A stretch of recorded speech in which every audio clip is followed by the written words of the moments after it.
ഗേളി മീഡിയയിലേക്ക് സ്വാഗതം. എൻ്റെ ചാനൽ ആദ്യമായിട്ട് കാണുകയാണ്, സബ്സ്ക്രൈബ് ചെയ്യുക, സപ്പോർട്ട് ചെയ്യുക, നിങ്ങളുടെ വലിയ അഭിപ്രായങ്ങൾ കമൻറ്റായി രേഖപ്പെടുത്തുക. അപ്പോൾ നമ്മുടെ കൃഷ്ണനാഥ സീരിയലിൻ്റെ എപ്പിസോഡിലേക്ക് പോയാലോ. ഇന്നത്തെ എപ്പിസോഡ് എന്ന് പറയുന്നത് നമ്മുടെ സിദ്ധാരയാണെങ്കിൽ ഈ കൃഷ്ണയെക്കുറിച്ച് നമ്മുടെ സിമിയുടെ അടുത്ത് പറയും, അങ്ങനെ എത്രയും പെട്ടെന്ന് അവളെ കണ്ടെത്തണം എന്ന് പറയും. അങ്ങനെ സിമി ഓരോ കവലകളിലെല്ലാം ചെന്ന് കടകളിലെല്ലാം ചെന്ന് ഇങ്ങനെ ചോദിക്കുകയാണ്, ഇങ്ങനെ കണ്ടിട്ടുണ്ടോ. അങ്ങനെ ഒരു സ്ഥലത്തെത്തുമ്പോൾ അവർ പറയുന്നത് ഇത് ഗോപാലിൻ്റെ കൂടെ ലോട്ടറി വിൽക്കാൻ വരുന്ന പെൺകുട്ടിയാണെന്ന് പറയും. അപ്പോൾ ഗോപാലിൻ്റെ വീട് എവിടെയാണെന്ന് ചോദിക്കുക. അപ്പോൾ അവർ പറഞ്ഞു കൊടുക്കുക. അങ്ങനെ സിമി ഗോപാലിനെ അന്വേഷിച്ച് പോവുകയാണ്.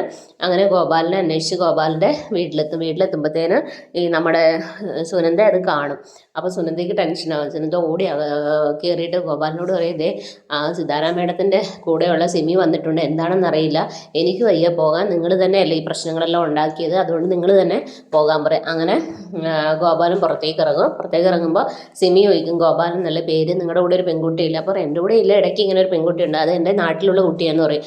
ആ കുട്ടിയെക്കുറിച്ച് അറിയാനാ സിതാരാ മേഡത്തിൻ്റെ അടുത്തേക്ക് വരണമെന്ന് പറയും. അപ്പം ഗോപാലൻ പറയും വരാമെന്ന് പറയും. അങ്ങനെ അകത്തേക്ക് വന്നിട്ട് സുനന്ദയോട് പറയാണ് ചെല്ലാൻ പറഞ്ഞിട്ടുണ്ടെന്ന് പറയും. അപ്പോൾ സുനന്ദ പറയും എന്തൊക്കെയാണ് സമ്പാദനം പറയും, ഇല്ല ഞാൻ എന്തായാലും പോയില്ലെങ്കിൽ അവരിങ്ങോട്ട് വരും, അതുകൊണ്ട് ഞാൻ എന്തായാലും അങ്ങോട്ടേക്ക് പോകാമെന്ന് പറയും. അങ്ങനെ നമ്മുടെ ഗോപാലൻ സിതാരയുടെ അടുത്തേക്ക് പോകുക. അങ്ങനെ പറയും ഇങ്ങനെ നാട്ടിലുള്ള തങ്കത്തിൻ്റെ കാര്യങ്ങൾ പറയാണ്, അവിടെയാണ് വീട് എന്നൊക്കെ പറയാണ്. അങ്ങനെ സിതാരയും സിമിയും ഈ കൃഷ്ണയെ അന്വേഷിച്ച് പോവുകയാണ്. ഇതേ സമയത്താണ് നവീൻ്റെ വീട്ടിൽ നാഗപൂജയ്ക്കുള്ള ഒരുക്കങ്ങളും ഇതെല്ലാം ചെയ്യുകയാണ്. ആ സമയത്ത് കീർത്തിയുടെ അമ്മയാണെങ്കിൽ ഇതെന്താണ് ഇവരിലുള്ള രഹസ്യം എന്ന് കണ്ടുപിടിക്കാൻ വേണ്ടി തുനിഞ്ഞിറങ്ങുകയാണ്. ആ രഹസ്യം കണ്ടുപിടിച്ച് അവർക്കെതിരെ ആയുധമാക്കാനാണ് നമ്മുടെ കീർത്തിയുടെ അമ്മയുടെയൊക്കെ പ്ലാന്.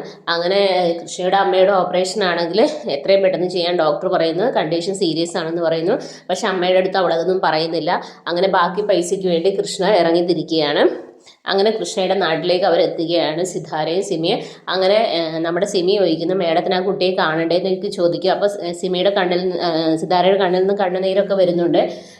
പിന്നെ അതുപോലെ ഇവർ തങ്കത്തിൻ്റെ അടുത്ത് ചെല്ലുന്നു. തങ്കത്തിൻ്റെ അടുത്ത് ചെല്ലുമ്പോൾ തങ്കം ഞെട്ടിത്തരിക്കുകയാണ്. കാരണം സിദ്ധാര ഇവർ പഴയകാല കഥയൊന്നും ഇതുവരെ പറഞ്ഞിട്ടില്ല. അപ്പോൾ എന്താണ് അവർ തമ്മിലുള്ള റിലേഷൻ ഒന്നും നമുക്കറിയില്ല. അപ്പോൾ പെട്ടെന്ന് സിദ്ധാരയെ കണ്ടപ്പോൾ തങ്കത്തിന് എന്ത് ചെയ്യണമെന്ന് അറിയാതിരിക്കുകയാണ്. ഇതേ സമയത്ത് കൃഷ്ണയാണെങ്കിൽ കുട്ടികളോട് ഇങ്ങനെ കളിക്കുകയാണ്. അപ്പോൾ സിമി ചോദിക്കുന്നത് മേഡം അവള് കൃഷ്ണയെ കാണണ്ടേന്നൊക്കെ ചോദിക്കുക. അപ്പോൾ സിദ്ധാരയുടെ കണ്ണിൽ നിന്ന് ഇങ്ങനെ കണ്ണുനീര് ഉതിർന്നു വീഴുന്ന നമുക്ക് കാണാൻ പറ്റും.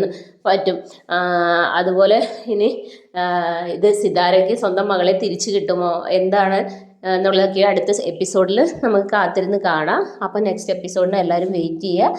അപ്പോൾ okay, bye bye, thank you.